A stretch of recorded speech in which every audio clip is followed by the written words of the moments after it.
ಶಾಸಕರಾದ ಸ್ವರೂಪ್ ಪ್ರಕಾಶ್ ಅವರು ನಗರಸಭೆ ಅಧಿಕಾರಿಗಳೊಂದಿಗೆ ಕಟ್ಟಿನಕೆರೆ ಮಾರುಕಟ್ಟೆಗೆ ಭೇಟಿ ನೀಡಿ ವ್ಯಾಪಾರಿಗಳ ಕುಂದುಕೊರತೆಗಳನ್ನು ಆಲಿಸಿ ಸ್ಥಳದಲ್ಲೇ ಅಧಿಕಾರಿಗಳಿಗೆ ಸಮಸ್ಯೆಗಳನ್ನು ತಿಳಿಸಿ ಶೀಘ್ರದಲ್ಲಿ ಪರಿಹರಿಸುವಂತೆ ಸೂಚಿಸಿದರು.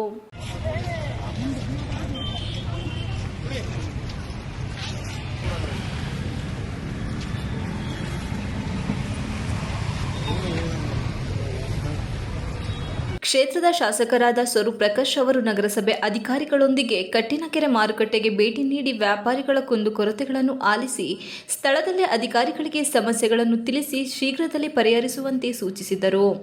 ನಂತರ ದೇವಿಗೆರೆಯ ಸುತ್ತಮುತ್ತ ಕುಡಿಯುವ ನೀರಿನ ಸಮಸ್ಯೆ ಇದ್ದುದರಿಂದ ವ್ಯಾಪಾರಿಗಳಿಗೆ ತೊಂದರೆ ಉಂಟಾಗುತ್ತಿದ್ದು, ಇದನ್ನು ಮನಗಂಡ ಶಾಸಕರು ಸ್ಥಳದಲ್ಲೇ ನಗರಸಭೆ ಆಯುಕ್ತರಿಗೆ ಬೋರ್ವೆಲ್ ವ್ಯವಸ್ಥೆ ಮಾಡುವಂತೆ ಸೂಚಿಸಿದರು. ಇದೇ ವೇಳೆ ಸಂಬಂಧಪಟ್ಟ ಅಧಿಕಾರಿಗಳು ಉಪಸ್ಥಿತರಿದ್ದರು.